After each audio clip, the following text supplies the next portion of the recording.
السلام عليكم ورحمة الله وبركاته. دلوقتي احنا النهاردة يوم جديد وخير جديد بإذن الله داخلين عليه. أكلة جديدة بقى بإذن الله. البطاطس اهي بنتي قشرتها وتوم ميكس عاملاه، توم أحمر على توم أبيض. ده صينية البطاطس والملوخية بإذن الله. وهي هتحط الزيت اهو، وهتحمر شوية شعرية. كل بقى واحد بقى وعلى حسب اكله بقى، في الرز بيكتر شعرية ما بيكترش، على حسب امكانياته وعلى حسب ظروفه يعني.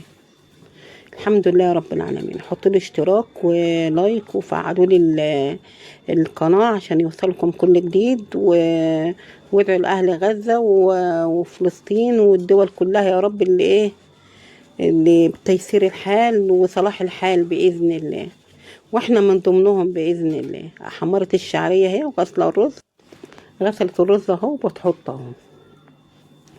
الحمد لله رب العالمين. هتقلبه شوية ومش هتحط له المية دلوقتي تسويه، هتكمل بقية الأكل الأول. هتعمل البطاطس، صينية البطاطس، وبعدين وبعد تحط له المية كمان شوية. الحمد لله. ازيكم عاملين ايه؟ بنتي وحشتوني. والله اليومين اللي انا غايباهم دول اكن يعني حاجة غايبة مني كده. انتوا عيلتنا التانية الحمد لله. ربنا يطمنا عليكم وتطمنوا عليا بإذن الله. انا كويسة والحمد لله. بنتي بتقول لكم حطوا لايك. بتقطع البطاطس اهي، وبعد ما تقطعها تقوم غسلاها. الحمد لله اهو. الحمد لله على اللي يجيبه ربنا. والله كنت تعبانه جامد كده، وهو بقى لي كام يوم كده. الحمد لله على اللي يجيبه ربنا كله، واللي يجيبه ربنا كله كويس. بإذن الله بإذن الله القناة تكبر بيكم بإذن الله، عشان يوصلكم كل جديد. والحمد لله اهي 3 بصلات بتقشرهم اهي، وهتقوم غسلاهم، و3 قطيات، وكم فص توم اهي بتشاور لكم اهي على الحاجه، وقرن فلفل رومي. وهي هتقوم حاطه البطاطس غسلاها، وبعدين هتقطع باذن الله شويه التوم ابيض على احمر ميكس كده، ومعلقه صلصه هتحطها. وهي هتقطع البصله اهي، والتوم اهي التوم هتقوم مقطعاه. عايزه اقول لكم التوم اللي انا كنت عاملاه ده كله، ده ما خدتوش كله، خدته حبه صغيره والباقي قمت شلته في الفريزر. ما بتقشره وبتحطه في الفريزر، وقت ما بنعمل اكل بنلاقيه متقشر. لما يكون مزنوقه كده وهتعمل اكله سريعه يعني، تقوم جايبه على طول. هنا انا غسلت كل حاجه وقعدت اقطع بقى. وغسلت الحاجه كلها هي الفلفل على القرن الفلفل الرومي، على البصل، على شويه التوم، على الحمد لله 3 القطيات دولت لا، هتقطعهم خدت شرايح واحده والباقي قمت ضربته في الخلاط مع حبه ميه. اهي. عايزه اقول لكم امي بتقولي كانت حراقه، ما اعرفش حراقه ليه. والله العظيم وحده الله، والله العظيم في المونتاج هتباني اللي انا حطيت اهي شطه ولا لا. هنا بقى حطيت فلفل اسود وحبه بهارات فراخ وكوبيب وبابريكا مدخنه وحبه كزبره وقمت بقى بايدي الطاهره بقى وتقومي تدعكي تدعكي تدعكي. وحطيت حبه نص حته مرقه دجاج. مرقه دجاج. وهي ايدك الطاهره دي تدعكي بقى. بيدها العسل اهي. دعكتها ضحكه حلوه عشان تبقى تدخل ميكس مع بعضها البهارات. تتجانس كده بتبقى طعمها بتبقى حكايه طعمها والله. حلو لما تدعكها جامد يعني كده. وهتحط البطاطس اهي هترصها كنت منقعاها والله، بس والحمد لله رب العالمين. يعني هو الحمد لله كل اللي يجيبه ربنا كله كويس الحمد لله. طالما لقمة كده بتكفينا والحمد لله، وبيصبح علينا الصبح التاني كده بخير وبإذن الله خلاص، وربنا يسترها علينا كلنا بإذن الله والحمد لله. طبعا هي طلعت فرخة من الفريزر، هي معلقة صلصة. معلش كانت مجمده وكانت ايديا مش قادره منها. واهي بتوريها لكم هي جامده اهي. وشويه طماطم فرمتها اهي وحطيتها 3 عليها. طماطميات ضربتهم في الخلاط وزودت ميه، عشان كده بقول لكم الشفشه اهو حركه المصريين كانت فيها ميه. وهتحط شويه دهن.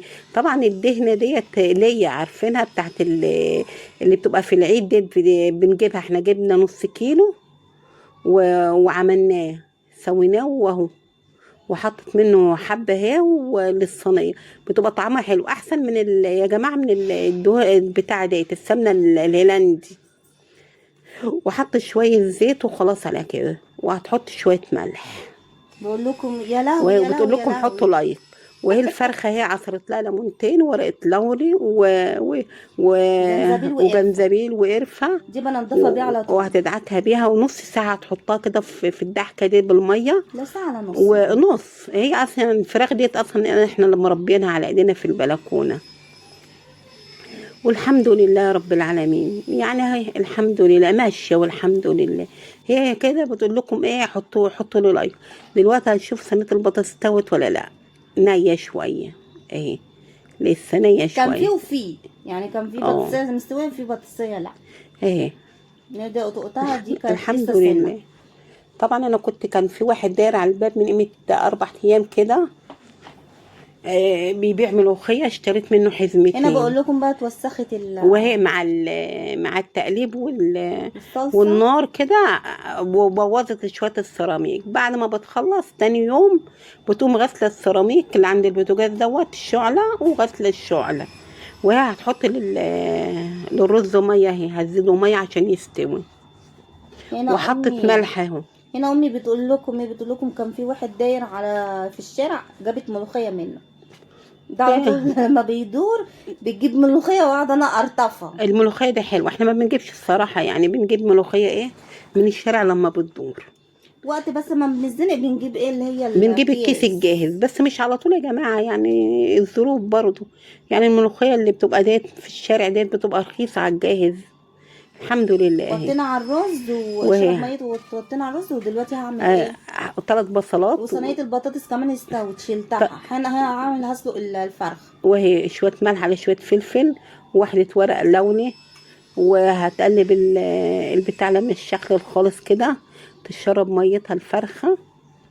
والله الفراخ زي العسل، يعني اللي عنده بلكونة كده يعني ممكن يعمل حتة على قد ايه التربية. عايزه اقول لكم لامي ما كانت في الاول ما كانتش حطاهم في البلكونه، حطاهم كانت في الاوضه. بعد كده لما اسمه ده، لما كبروا لما شوية. كبروا شويه حطيناهم في البلكونه. انت عارفه انا كنت جايباهم في عز الشتاء يا جماعه والله، وكان الجو برد عليهم، حرام لما ايه روح ارميهم في البلكونه، صعبوا عليا. انا كنت بحطهم في كرتونه ومعليهم على ترابيزه، وحاطه لهم لنده، وحطاهم والله. وكل شويه اقوم لهم، كل شويه اقوم لهم ابص عليهم انا نايمه على السرير. والله كانت الحمد لله. ايام. والله العظيم هم مونسيني وزي العسل كانوا، بس هنعمل ايه بقى، كبروا وهيتذبحوا، هنخليهم لايه، ده الابيض ده الحمد لله.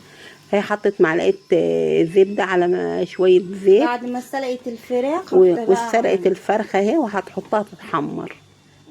الحمد لله، ربنا يدينا باذن الله، يوسع علينا ونجيب لنا فرن باذن الله. انا سالت على الفرن اللي اسمها ايه يا بابا. مور تركي. لا، تركي الفرن مور. اللي بالانبوبه الكبيره دي بتاعت اه الخبيز. حشاش ولا الحشاش دي دي جميله قوي راح بيقولوا. قالوا ب7 آلاف. قلت اما ربنا يسهل كده ونقبض من القناه نجيبها، نخبز عليها، نحمر عليها صينيه فراخ، صينيه بطاطس، نعمل رقاق، نعمل صينيه رقاق، صينيه كيكه. الحمد لله بالصبر كل حاجه بتتجاب والله. الحمد لله طالما مستورين ومش علينا ديون خلاص الحمد لله. واربع حيطان ساترنا الحمد لله، ربنا يوسع علينا. هما ايجار جديد بس الحمد بس لله. هنعمل ايه بقى، الحمد لله. شويه فلفل اهي حطيتهم، وشويه ملح. طالما مستورين خلاص الحمد لله. ربنا يسهل كده وبتيسير الحال كده، ونجيب لنا اي حاجه كده نسكن فيها ملك. ادعوا لنا بس، وقفوا معانا انتوا. اهي بتخرط الملوخيه اهي، وهتقوم معاه تعملها. ادعوا لنا كده ربنا يقف معانا بنفسكم انتوا وبحسكم كده، وتسندونا، والواحد ايه يطلع من الايجار ده. حته مرقه دجاج اهي، وفصين توم للملوخيه عشان تبقى طعمها حلو. تغلي بقى الميه ديت عشان انا ما بشربش شوربه، ممنوع عشان الكبد. و...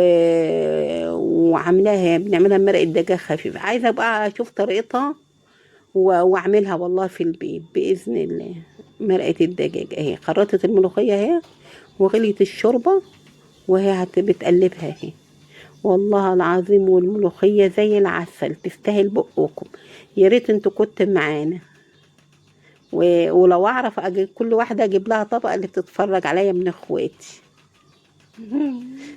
يا ريت الحمد والله. لله. الحمد لله على اللي يجيب ربنا. الحمد لله.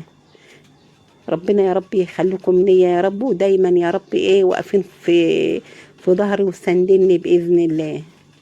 انتوا اخواتي باذن الله، وربنا يا رب يخليكم ليا. دلوقتي حطت حته دهنه اهي وحته اللي هي بتاعتها ديت بتودي الاكل في حته تانية، بتبقى جميله والله اهي. والله العظيم. وهتعملها للملوخيه اهي، وشويه كزبره. مش كزبره دي يا بابا؟ ملح الاول. ملح. حطيت ملح، حطيت لها كزبره ناشفه في الاخر لما استوت بقى اهي. وطعمها زي والله، وطعمها اهي شويه كزبره، وطعمها زي العسل الملوخيه. الحمد لله.